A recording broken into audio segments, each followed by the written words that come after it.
Hey everyone, last day for Black Friday's sale. Prices are not going to be at this level ever again. We're raising them next year. So check out the links in the comments of the video if you are interested. Ripper out there for the Bulls. Powell giving the first language pivot that we've seen in a while, going to dovish in the sense that he said, we may be looking to slow the raise of rates from 75 basis points, perhaps down to 50, and perhaps as soon as December, which is in 2 weeks. So the market pricing in that new information, the probabilities before Powell spoke of a 50 point hike was around 66, 67%. And now it's more like 74, 75%. And just a short squeeze. The Bears have been confident the last couple of days. And even this morning, we were seeing a significant amount of XLF weakness. And we then saw Bulls steamroll the Bears. So the reaction on the 1 minute time frame, the way that I traded it, was seeing the initial reaction, closing out any bearish positions that I had as fast as possible, and then jumping in on the 1 minute higher low. This S&P 500 1 minute inside bar bull break, I entered TQQQ and I scaled out too soon, but a solid day trade. And I ended up taking the last third of that position with the loss of the 5 minute stair step pattern there. We definitely saw another leg up, but that's for the IRA to enjoy. And at that point in time, I was done for the day.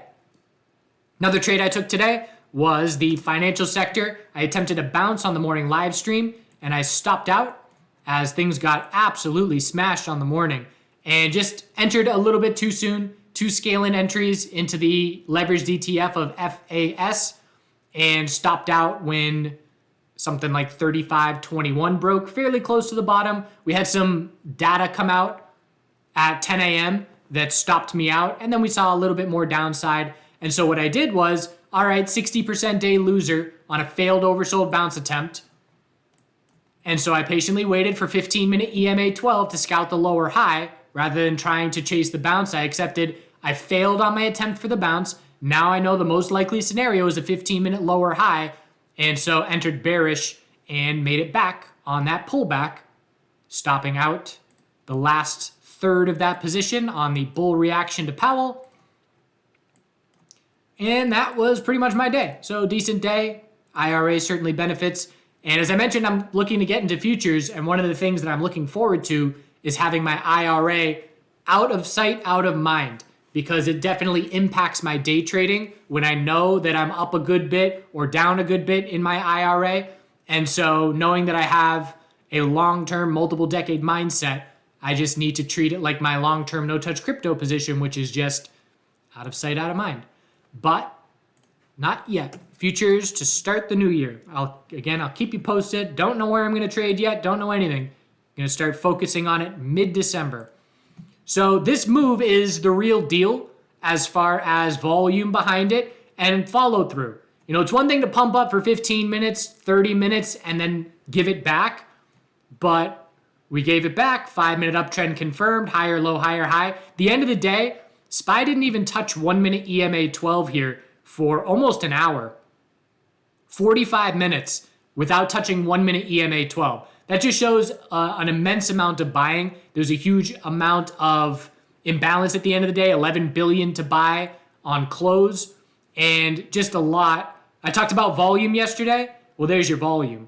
So Bulls obviously proving it with the volume here, and new bounce highs. And we never lost a daily uptrend. We came very close, but daily higher low is now set at 393.30, and a new bounce high. We're about 16% from all-time highs, and we're about 14.5% from our fear lows. We're very close to a 50% retracement. So we're going to be looking for backburners. We're going to be looking for first 5 minute oversold conditions to scout hourly higher lows. We're going to be watching for daily higher lows in a lot of names. And the Bulls essentially getting a big sigh of relief here. Now there's a lot of times where you can look back in history and see that markets saw a significant amount of further downside after the Fed pivoted. So keeping an open mind to that, and also watching our resistance. So resistance on SPY is 430, and watching that resistance level very closely. I like the two week time frame for clarity. As soon as we lost the 2-week uptrend, it's been a bear market ever since. So I'm watching to gain the 2-week uptrend. And if we fail 430, we're watching for the potential of an inverse head and shoulders. And other than that, I'm watching for rotation. I'm watching for laggards. So essentially today is, bulls rushing in, bears rushing to cover.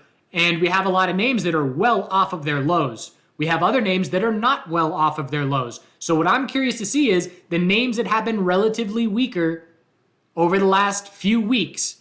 Do they start to shift?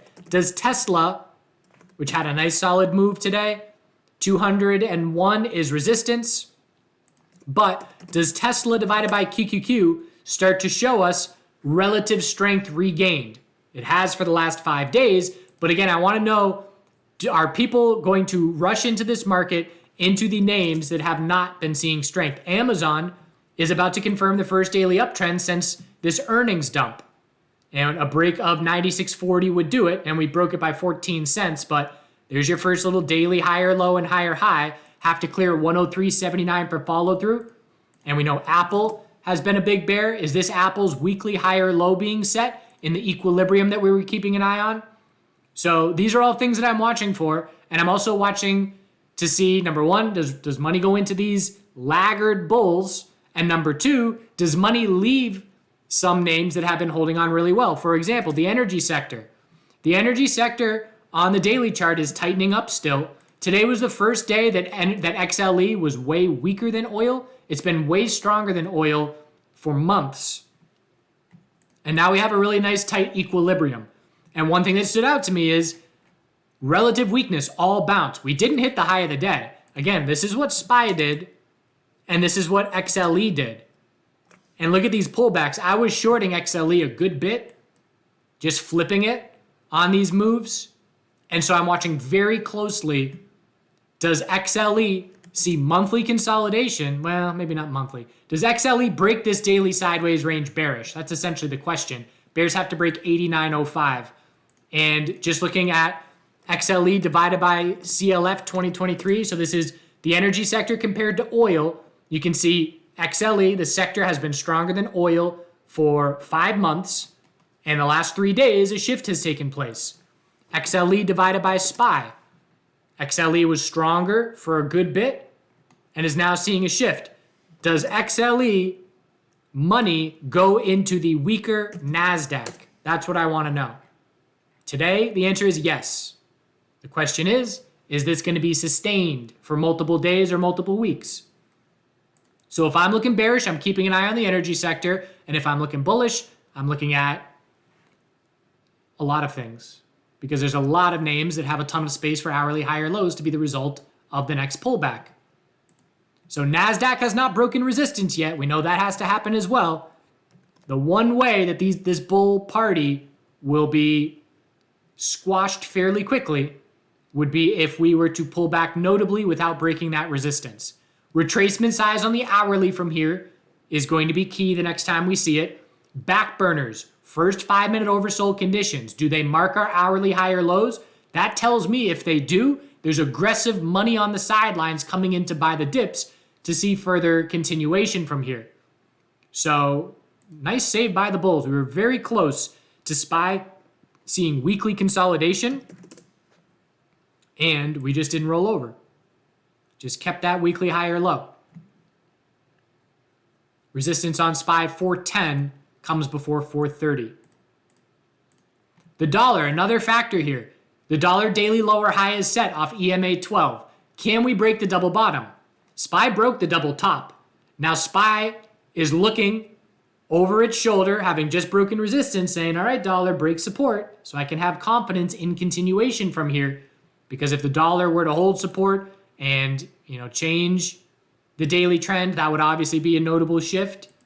I don't expect that to happen, but this is just one thing that the bulls have to see happen for continued confidence. We need to confirm a 4-hour downtrend, and we need to break the double bottom at daily support. NVDA, really nice daily higher low, and bull break. 170 is being tested, and this was just a nice tightening equilibrium. And good job by the bulls to set that daily higher low Hourly trend change confirmed today. That was one of the top watches from the pre-market rundown. NIO, huge move today. We've been watching the NIO 2-day equilibrium. The Chinese names led this move, where they've been seeing a lot of strength the last 2 days by Baba and Baidu, but it was a higher low being set, and we took out both resistance levels. The volume was at the 20-day average volume in the first 55 minutes of trading. It was a massive move up and a longer-term shift, negating a weekly bear flag. So a monthly bounce is now underway. Not officially. It's a monthly inside bar. Monthly inside bar just closed today, so probably going to break that bolt. But a shift.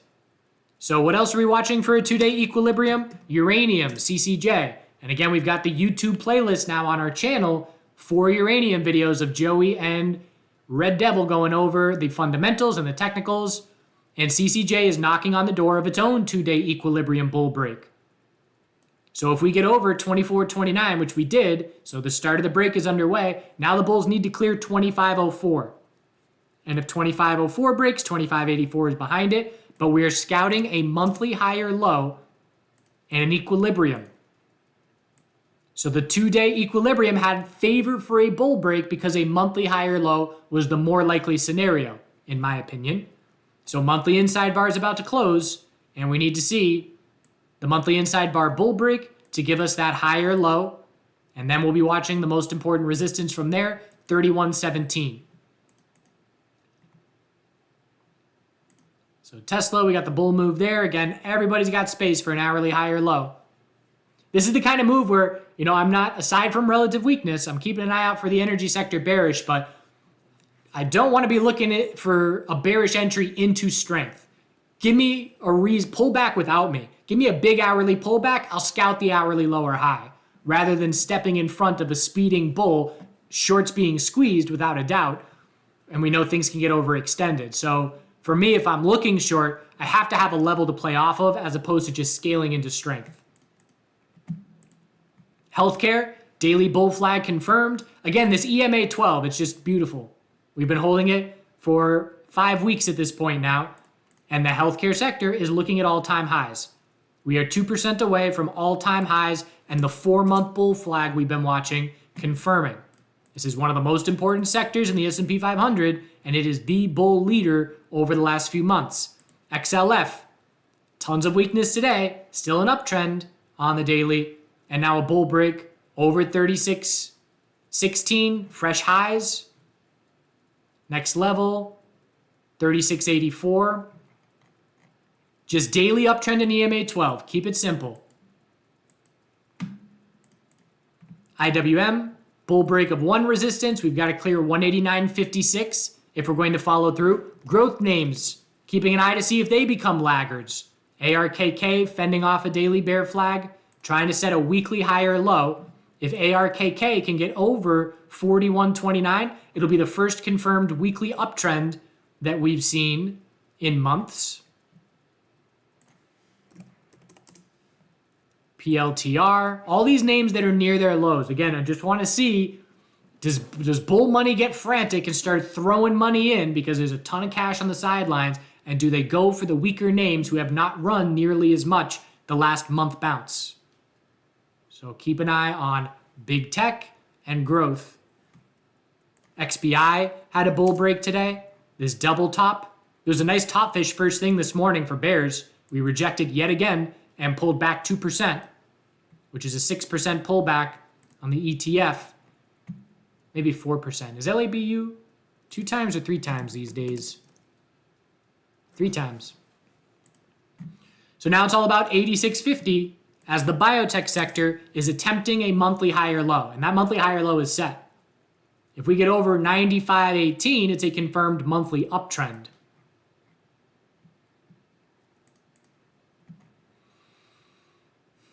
Energy sector, as I mentioned, I'm watching for an hourly lower high to be the result of any bounce. But again, I'm just watching for weakness, not going to be aggressively scouting it, not going to be aggressively trading XLE bearish unless I get further confirmation over the next day or two that yes, XLE continues to show a sustained weakness. There's money leaving the sector. Gold and silver, daily uptrends remain intact. Higher lows set at 1739. Bull break of one resistance level, and now it's just 1787 to try and see continuation. Silver much stronger. Bull break already taking place. Nope, not the second level, but we're right there. Obviously stronger. So daily higher lows are our guide. Nice save by the bulls here as well. And the miners up with a new high. Need follow through to not be a rising wedge, but here as well, keeping the daily uptrend going. Hourly oversold conditions has been a good time to buy miners the last couple of weeks. Oil scouting a daily lower high. This is another reason I'm scouting the energy sector for potential weakness, because if oil fails 82.36, I will be watching for an inverse head and shoulders to be the result of that failure.